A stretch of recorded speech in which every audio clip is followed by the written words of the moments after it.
চার্জের ঘনত্ব বা ডেনসিটিটা পড়ানোর আমার একটা পিছনে কারণ আছে। এটা কারণটা হচ্ছে চার্জের ঘনত্ব 3 প্রকার হয়। কয় প্রকার? 3 প্রকার। ঠিক আছে? নাম্বার 1 দৈর্ঘ্য ঘনত্ব,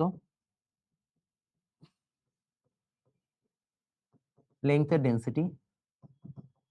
নাম্বার 2 তলমাত্রিক ঘনত্ব, বা যেটাকে আমরা বলি হচ্ছে এরিয়া ডেনসিটি। তারপরে আছে আয়তন ঘনত্ব,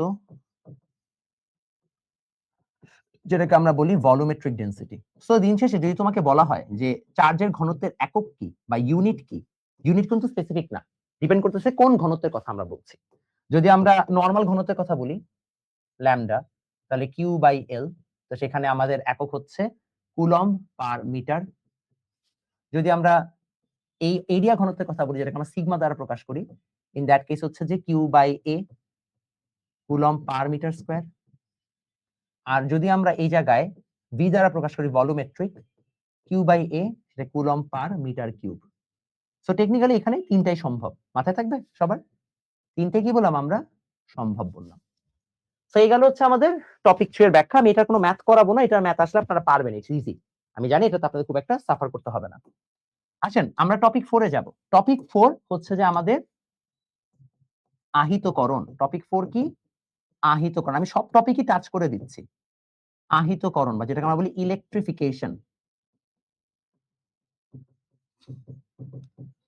ইলেকট্রিফিকেশনের এই টপিকের সময় পড়ার সময় আপনাদেরকে দুটো সহজ সহজ অনুধাবনমূলক প্রশ্নের কথা বলে দিই, যেটা বোর্ডেও আসার সম্ভাবনা অনেক হাই। ঠিক আছে? বোর্ডে আসার সম্ভাবনা অনেক হাই এই দুটো প্রশ্নের। প্রশ্ন দুটো একটু লিখে নেন, আমি মুখে বলে দিচ্ছি, এখানে লিখে দিচ্ছি না, মুখে বলে দিচ্ছি। প্রথম প্রশ্নটা হচ্ছে আপনি যখন এই যে চুলে চিরুনি ঘষেন, চুলে চিরুনি ঘষার পরে আপনি যে এক্সপেরিমেন্টটা করেন, ওই এক্সপেরিমেন্টটা কেন শীতকালে ভালো কাজ করে? কেউ বলতে পারবেন আমাকে কমেন্টে অ্যানসারটা? Why the experiment of static electricity works better in winter? কেন শীতকালে বেটার কাজ করে? কে বলতে পারবেন? তাড়াতাড়ি তাড়াতাড়ি কমেন্টে জানান। এটা কিন্তু আপনাদের বোর্ডেরই প্রশ্ন। বোর্ড আর ইন্ডিসি খুব একটা আলাদা না, আমি আগেও বলছি। যে বোর্ডের ভালো করবে সে ইন্ডিসি অটোমেটিক ভালো করবে। কে বলতে পারবেন? ফার্স্ট ফার্স্ট সেরিজিটি ফার্স্টে আর্দ্রতা কম। ভেরি গুড, একজন বলে ফেলছে আর্দ্রতা কম। এটা সম্পর্ক হচ্ছে আর্দ্রতা বা হিউমিডিটি। যদি আমাদের আর্দ্রতা অর্থাৎ জলীয় বাষ্পের পরিমাণ বা হিউমিডিটি বা আমরা বলতে পারি অ্যামাউন্ট অফ হচ্ছে যে ভেপার, যদি আমার প্রকৃতিতে কম থাকে তাহলে আমার জন্য সুবিধা হয়, বেশি থাকলে কাজ করে কম। তাহলে এবার শীতকালে আমরা জানি আমাদের কি থাকে, জলীয় বাষ্প কম থাকে, অর্থাৎ আমাদের তখন হচ্ছে যে আর্দ্রতা কম, হিউমিডিটি কম। তাহলে ওই সময় আমাদের এক্সপেরিমেন্ট বেটার কাজ করবে। মাথায় থাকবে সবার? পরীক্ষা আসতে পারবো তো? ক্লিয়ার? ভেরি গুড, আগাই। এবার আসেন আহিতকরণ। আহিতকরণ আমরা জানি দুইটা প্রসেস। কয়টা প্রসেস? দুইটা প্রসেস। একটা হচ্ছে ঘর্ষণ বা ফ্রিকশন। কি বলছি? ঘর্ষণ বা ফ্রিকশন। আরেকটা কি? আবেশ। আবেশ বা আমরা কি বলতে পারি? আবেশ বা আমরা এটাকে বলতে পারি হচ্ছে যে ইন্ডাকশন। আচ্ছা ভাইয়া, আমি যখন ঘর্ষণের কথা বলি, মা ফোন দিয়েছে আমার। হ্যালো আম্মু। Hello hello. হ্যাঁ মা বল। মা আমি তো লাইভ নিচ্ছি, তুমি ফেসবুকে দেখছো না? আমি 11:30 শেষ করে আসতেছি। ঠিক আছে? ওকে। সবসময় একটা মহিলার ফোন ধরতে হবে, সেটা হচ্ছে আম্মু। বুঝছেন? তার ফোন কোনোদিন হচ্ছে যে মিস দেওয়া যাবে না। তাই। তো আমরা ঘর্ষণ লিখলাম, আবেশ লিখলাম। এবার আসেন ঘর্ষণ বা আবেশের কথা হয়ে গেলে আমরা হচ্ছে যে একটু ফ্রিকশনের ব্যাখ্যাটা বুঝি ভাইয়া। ফ্রিকশনের ক্ষেত্রে মাথায় রাখবেন অলওয়েজ, এটা কিন্তু খুবই মজার একটা ডিস্টিংশন যেটা আপনারা অনেক সময় মিস আউট করেন এবং খেয়াল করেন না। আজকে ক্লাসটা করলে আপনাদের অনেক হচ্ছে এসএসসি পড়া হয়ে যাবে।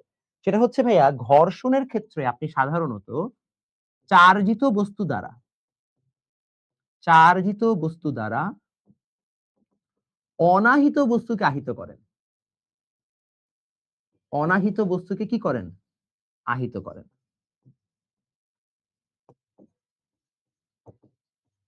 ঠিক আছে? আপনি ঘর্ষণের মাধ্যমে চার্জিত বস্তু দ্বারা অনাহিত বস্তুকে কি করতে পারে? আহিত করতে পারে। বা আমরা বলতে পারি হচ্ছে ইলেকট্রিফাই। লিখে ফেলেন।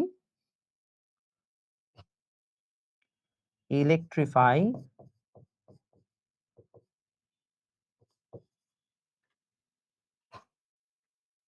ইলেকট্রিফাই নিউট্রাল মেটাল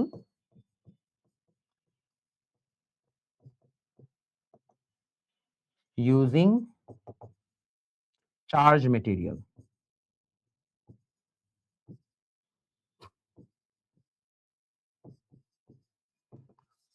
ঠিক আছে, মাথায় থাকবে চার্জ মেটেরিয়াল। আচ্ছা ভাইয়া, আবার চার্জিত করার জন্য আরেকটা জিনিস ইম্পর্টেন্ট, স্পর্শ বা টাচ মাস্ট।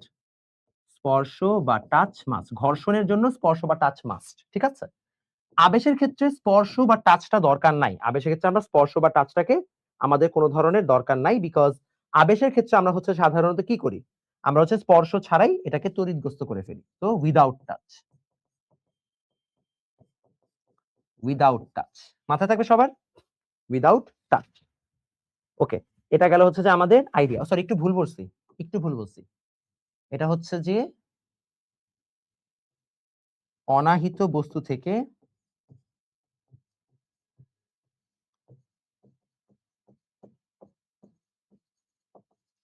অনাহিত বস্তুকে আহিতকরণ করা।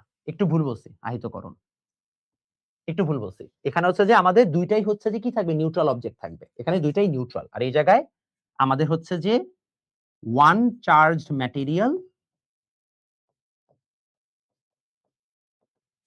চার্জেস আর নিউট্রাল ম্যাটেরিয়াল, অর্থাৎ এই জায়গায় একটা চার্জিত থাকবে আগের থেকেই, আর এখানে দুইটাই কি থাকবে, চার্জহীন থাকবে, নিউট্রাল থাকবে, আর এখানে একটা আগে থেকে চার্জিত থাকবে। মাথায় থাকবে দুইটা ডিস্টিংশন। Okay fine.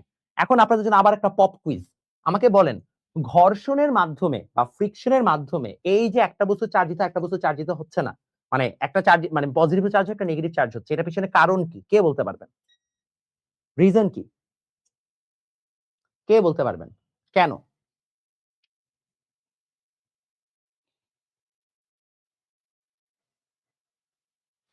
এখানে একটু ভুল লিখছে বাবা, এটা ভি হবে, খেয়াল করে নিয়ে বাচ্চা, এটা ভি হবে। থ্যাংক ইউ ধরা দেওয়ার জন্য। আমি বই তাড়াহুড়া লিখে ফেলছি, মা ফোন দিছিল তো এই সময়, খেয়াল করিনি। হ্যাঁ বলেন, কি কারণে? আবার প্রশ্নটা করি।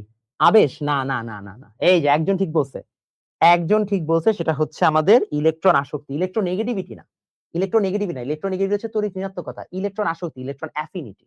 তাহলে কেন আমাদের ঘর্ষণের কারণে হচ্ছে যে আমাদের চার্জিত হয়, এটা খুব ভালো একটা প্রশ্ন। ঘর্ষণের কারণে চার্জিত হয় ইলেকট্রন আসক্তির ভিন্নতার কারণে, আসক্তির ভিন্নতার কারণে, due to difference of electronegative sorry electron affinity. মাথায় থাকবে, যার ইলেকট্রন অ্যাফিনিটি বা হচ্ছে যে আমাদের ইলেকট্রন আসক্তি বেশি সে নেগেটিভ, আর যারটা কম সে কি হবে, পজিটিভ। সোজা হিসাব। ফাইন, আমরা এতটুকু পর্যন্ত বুঝতে পারছি। এবার আসেন, আমাদের এটা যদি কমপ্লিট হয়ে যায়, আমরা এখন চলে যাব হচ্ছে যে পরবর্তী প্রশ্নে। ভাইয়া, এই প্রশ্নটা খুবই ইন্টারেস্টিং, সেটা হচ্ছে যে লিখে ফেলেন, আমরা আবেশ জানলাম, এটা জানলাম, পরবর্তীতে আমাদের এই টপিকটা খুবই মজার এবং এই টপিকটা সবার হচ্ছে জানা খুবই খুবই গুরুত্বপূর্ণ। টপিকটা লিখবো সবাই, আমরা টপিকটা লিখে ফেলি হচ্ছে যে ঘর্ষণ তো গেল, আচ্ছা হ্যাঁ, তড়িৎ বলরেখা। এই জায়গা থেকে অনেক কোয়েশ্চেন আসে যেটা অনেকে পারে না। তড়িৎ বলরেখা বা আমরা বলতে পারি ইলেকট্রিক, তড়িৎ বলরেখা বা ইলেকট্রিক লাইন। ঠিক আছে, আমি বলতে পারি ইলেকট্রিক লাইন বা হচ্ছে যে আমাদের তড়িৎ বলরেখা। এখন ভাইয়া, এই যে তড়িৎ বলরেখা আমরা কথা বললাম বা ইলেকট্রিক হচ্ছে ফিল্ড লাইনের কথা বললাম, এই ইলেকট্রিক ফিল্ড লাইন জিনিসটা কি? প্রথম প্রশ্ন ভাই, ইলেকট্রিক ফিল্ড লাইন কি বাস্তবে এক্সিস্ট করে নাকি না, কি মনে হয়? Does it exist in reality or not? ভাইয়া বলেন। ফ্রিকশন এন্ড আহিতকরণ সেম? না না না, ফ্রিকশন তো, ও আচ্ছা, আহিতকরণ মানে ইলেকট্রিফিকেশন, আহিতকরণ মানে ইলেকট্রিফিকেশন। হ্যাঁ বলেন, এটা কি সেম? No, exactly. তড়িৎ বলরেখা ডাজন্ট এক্সিস্ট ইন রিয়ালিটি, বাস্তবে নেই, ডাজন্ট এক্সিস্ট ইন রিয়ালিটি। তাহলে এটা মূলত কি? এটা হচ্ছে খুবই সিম্পল একটা জিনিস ভাইয়া। মনে করেন আপনি এখানে কোন একটা চার্জকে আনলেন, কোন একটা চার্জকে আনলেন, এই চার্জের আশেপাশে একটা ফিল্ড তৈরি হলো বা তার একটা, আমরা জানি তড়িৎ হচ্ছে যে কি বলে, ক্ষেত্র তৈরি হলো। এই যে ফিল্ড বা ক্ষেত্র তৈরি হচ্ছে, এখানে আপনি আরেকটা চার্জকে আনছেন, মনে করেন সেটাও একটা প্লাস কিউ কিউ চার্জ। এখন এই যে প্লাস কিউ চার্জ আনছেন, সেই প্লাস কিউ চার্জ কেন প্লাস কিউ নামে ধরলাম, +1 কুলম চার্জ আনবে। একটা +1 কুলম চার্জ আনলে ও কি করবে, এটাকে এই বরাবর ধাক্কা দিবে না? তাইলে ভাইয়া একটা +1 কুলম চার্জকে যদি আমরা একটা তড়িৎ ক্ষেত্রে আনি, একটা ইলেকট্রিক ফিল্ডে আনি, তাহলে ওকে যেই বরাবর ধাক্কা দিয়ে পাঠায় দিবে, বা যেই বরাবর হচ্ছে তড়িৎ বল, নাম কি, তড়িৎ হচ্ছে যে বলটা সৃষ্টি হবে বা ইলেকট্রিক ফোর্সটা তৈরি হবে, আমরা ওইটাকেই মূলত হচ্ছে তড়িৎ বলরেখা দ্বারা চিন্তা করতেছি। বুঝাতে পারছি? ওটাকে আমরা তড়িৎ বলরেখা দ্বারা চিন্তা করতেছি। তাহলে ভাইয়া এইজন্য আপনি খেয়াল করে দেখবেন, এবং এটা কিন্তু খুব মানে ইজিলি বোঝা যায়। এজন্যই দেখবেন যদি আমরা বলি তড়িৎ বলরেখা প্লাস, মানে কোন একটা যদি চার্জকে আমরা প্লাস ধরি, তাহলে আমরা ধরি যে ওইখান থেকে কি আমাদের বলরেখাগুলো বের হচ্ছে। কেন বের হচ্ছে? কারণ ওই যে প্লাস মানে তো আমরা জানি ধাক্কা দিয়ে বের করে দিবে। আর দেখবেন মাইনাস হলে আমরা সাধারণত কি বলি, যে বলরেখাগুলো ভিতরের দিকে ঢুকবে, ইট উইল গো ইনসাইড। কারণ কি, যদি আমি এখানে একটা মাইনাস চার্জ থাকতো তাহলে কি হতো, সে ভিতরের দিকে টানতো। মনে করেন এইটাই যদি এখন ইলেকট্রিক ফিল্ডটা এরকম হইতো, তাহলে দেখেন আমার কিন্তু চার্জটা ভিতরের দিকে টানতো, রাইট? কারণ ও তো মাইনাস, ও টানতেছে ভিতরের দিকে। তাহলে আমাদের এজন্যই হচ্ছে যে প্লাসের ক্ষেত্রে তড়িৎ বলরেখা বা ইলেকট্রিক ফিল্ড লাইন গুলো অলওয়েজ কি বাইরের দিকে যায়, মাইনাসের ক্ষেত্রে ভিতরের দিকে যায়। আমরা কি লজিক বুঝতে পারছি কেন? আচ্ছা ঠিক আছে, তাহলে আমরা একটা ভালো বেসিক জানলাম। দেখেন ভাই, আমি বারবার বলছি এগুলো কিন্তু খুব আহামরি কঠিন জিনিস না, এটা কিন্তু এসএসসি জিনিসপত্র। এগুলা কিন্তু আমরা একাডেমিকে পড়াই ক্লাসে। আমি একটু পরে আপনাকে আমার একাডেমিকের স্লাইডটা দেখাবো, আপনি বুঝবেন তখন। তাহলে আমরা সবাই একটু ক্লিয়ার হইলাম। এখানে আরো একটা সুন্দর বেসিক আছে, কিন্তু ওই বেসিকটা আমি একটু পরে যাব। হ্যাঁ, এই বেসিক একটু পরে যাব। আগে আপনাকে একটু বুঝাই দিয়ে নেই যে আসলে তড়িৎ বলরেখার ক্ষেত্রে বৈশিষ্ট্য কি কি। তো তড়িৎ বলরেখার বৈশিষ্ট্যগুলো আমরা এখন স্টেপ বাই স্টেপ চলেন হচ্ছে যে শিখে ফেলি। নাম্বার 1 যে বৈশিষ্ট্যটা, সেটা হচ্ছে ভাইয়া নাম্বার 1, প্লাস কিউ এর ক্ষেত্রে রেখা বহির্মুখী। প্লাস চার্জের ক্ষেত্রে রেখা কি বহির্মুখী। Line is outward for plus Q. Minus Q এর ক্ষেত্রে এই যে এরকম হবে, প্লাস হইলে এই যে দেখো সব দিকে বের হয়ে যাবে,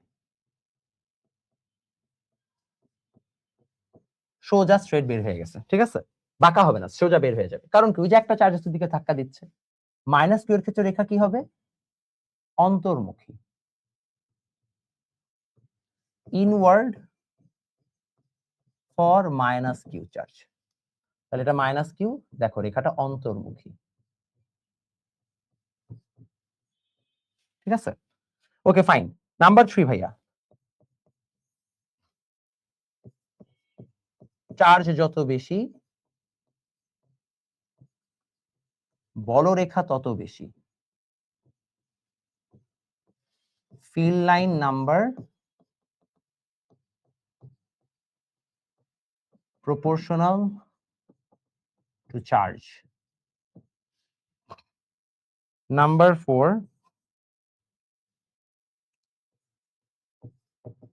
দূরত্ব ও বলরেখা ব্যস্তানুপাতিক।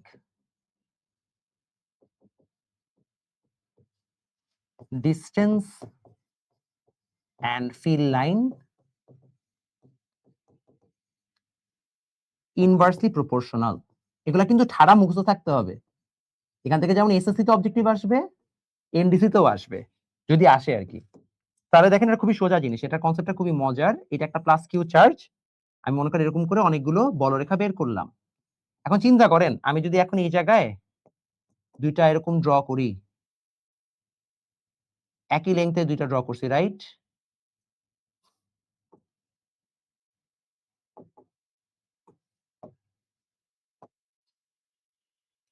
দেখেন তো দুইটা সেম, বাট এই জায়গায় বলরেখা 3টা হিট করছে, এখানে একটা হিট করছে। কারণ কি, এটা কাছে এটা দূরে। এখানে আমার ফিল্ড অফ লাইন 3টা হিট করছে, আর পরেরটাতে একটা। কারণ কি, কাছে দূরের ফ্যাক্টর। বুঝতে পারছি? ক্লিয়ার? কোন কোন ক্ষেত্রে প্লাস আর কোন কোন ক্ষেত্রে মাইনাসের চার্জ হয়? 4 নাম্বারটা কি ভাইয়া? 4 নাম্বারটা কেন, এই যে বুঝাইলাম মাত্র। ঠিক আছে, বুঝছি। 4 নাম্বার সবাই বুঝছি? একটু হ্যাঁ বললেন, তাহলে আমি আগাবো। কোন কোন ক্ষেত্রে প্লাস আর কোন ক্ষেত্রে মাইনাস চার্জ হয়ে যায়? ভাইয়া খুবই সিম্পল হিসাব, যদি আমার এখানে চার্জটা প্লাস হয় তাহলে বহির্মুখী, মাইনাস হলে অন্তর্মুখী। ক্লিয়ার? ওকে ফাইন, সবাই বুঝছেন আই গেস? হ্যাঁ, সব স্যার একাডেমিকে পড়ায়, কিন্তু সবাই তো পারে না। আমি তো দেখতেছি কমেন্টে অবস্থা খারাপ। যেগুলো সবাই মিস আউট করে ওইটাই পড়াই দিচ্ছি।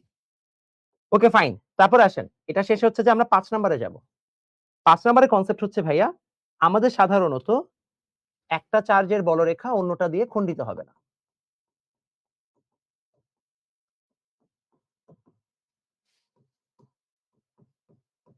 অন্যটি দিয়ে খণ্ডিত হবে না।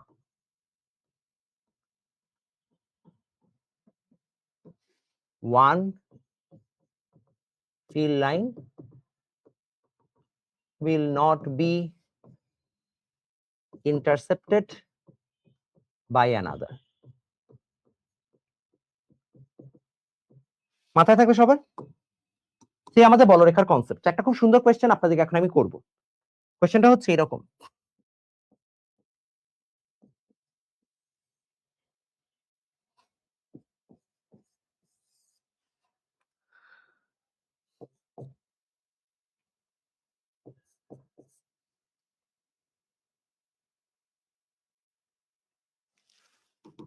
প্রশ্ন হচ্ছে এরকম। এই দুইটার মধ্যে এখন আমি বলরেখা আঁকতেছি। প্লাস থেকে মাইনাসের দিকে যাবে অফকোর্স। তো প্লাসের থেকে মাইনাসের দিকে এটা ঢুকতেছে। ঠিক আছে?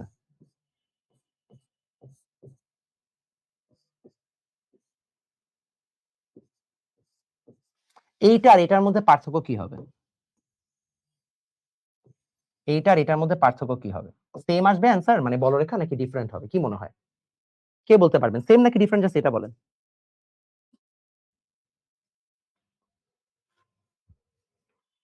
বলেন কি হবে? এনিওয়ান? ডিফারেন্ট হবে। আচ্ছা, কেন ডিফারেন্ট হবে? আর কিভাবে ডিফারেন্ট হবে? ভাইয়া এখানে যেটা আপনি করবেন সেটা হচ্ছে, যেহেতু এটা প্লাস আর এটা প্লাস 1, এটা প্লাস 2, তাহলে এটা কম এটা বেশি, তাহলে এখানে বলরেখা বেশি, এখানে বলরেখা বা ফিল্ড লাইন কম হবে। আপনি কম দিবেন। বুঝতে পারছি?